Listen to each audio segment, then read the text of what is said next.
ada kawahnya kecil. Oh, Ini yang namanya Bromo. itu Bromo. Itu Bromo. Kalau yang besar ini namanya Gunung Batok.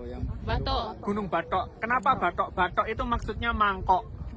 Mangkok. Nah, macam mangkok, betul, macam mangkok disebut Gunung Batok. Yang gunung paling tinggi itu namanya Gunung Semeru. Itu yang paling tinggi di Pulau Jawa, 3.800 lebih.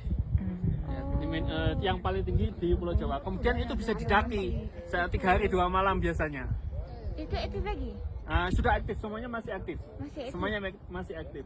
Kalau yang Semeru itu barusan erupsi. Januari, setiap Januari dia erupsi. Oke, Setiap terus- Januari. Ya betul. Untuk terus sejarahnya, sejarah geografinya, Gunung Bromo dulu itu satu pegunungan api yang besar.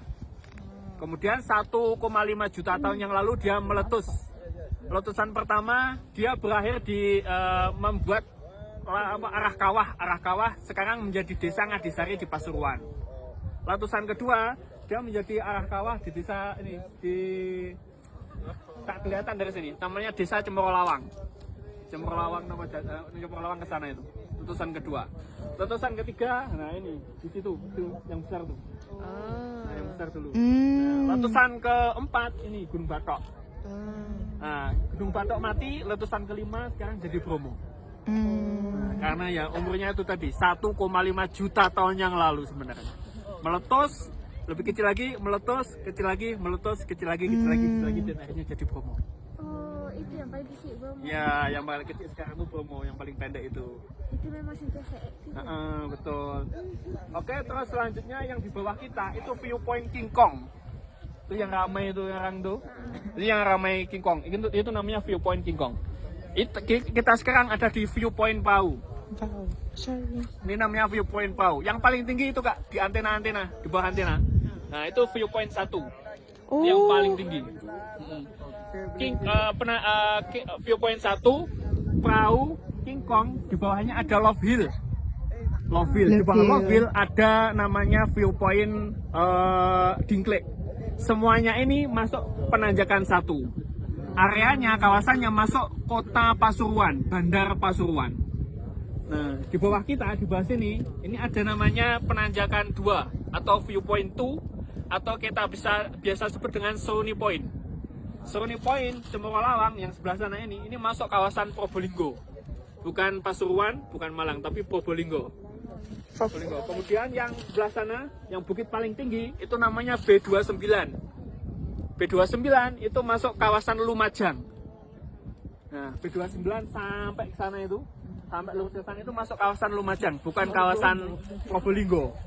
Di sini Pasuruan, Probolinggo, Lumajang. Nah, kemudian tempat kita datang tadi sebelah sana, itu wilayahnya Kabupaten Malang. Nah, jadi Taman Nasional Bromo Tengger Semeru itu ada di 4 kawasan. Pasuruan, sini Probolinggo, sebelah sana Lumajang, sebelah sana adalah Malang. Gitu, bagus ya. Oke, sekarang kawasannya.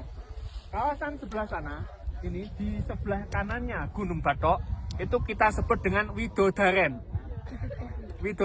Kenapa Widodaren? Karena di situ, di gunung yang ada garis-garisnya, itu ada gua kecil. Gua kecil itu di dalam gua ada mata air. Mata air yang selalu ada meskipun di musim kering. Dan itu disucikan oleh suku Tengger. Oh ya, belum sejarah suku Tengger ya nanti. Oke, nanti saya jelaskan. Nah, di dalam gua tadi ada sumber mata air yang selalu ada airnya disebut dengan Widodaren, sumber Widodaren. Arti dari Widodaren adalah bidadari. Karena yang percaya bahwasanya siapa yang bisa masuk ke dalam gua kemudian ngambil airnya itu akan tetap cantik, muda, seksi seperti saya. Ya, artinya begitu. Rahasianya gitu. Widodaren atau bidadari. Oke, kemudian selanjutnya di bawah sini yang di bawah awan itu nanti ada lautan pasir. Ini sampai sana. Lautan pasir. Ada juga nanti puranya tapi tak nampak dari sini, masih tertutup oleh awan. Sebelah sananya Gunung Bromo itu disebut dengan kawasan pasir berbisik. Nah, pasir berbisik. Selepas pasir berbisik disebut dengan kawasan savana. Savana tempat kita tadi malam itu kita lewat situ, cuma tak nampak. Nah, gitu ya. Nah, di savana itu ada spot 3 favoritnya. Yang pertama adalah Bukit Teletabis. Yang kedua adalah apa namanya, kayu viewpoint dari Teletubbies. Itu ada pokoknya gitu Kak, pokok yang tinggi. Nah di situ kita biasanya camping di situ. Kemudian yang ketiga di Watu apa namanya, lupa saya. Watu Gede, di Watu Gede, situs Watu Gede. Nah ini juga viewpoint juga. Nah ini tadi semua adalah yang dalam kawasan Bromo.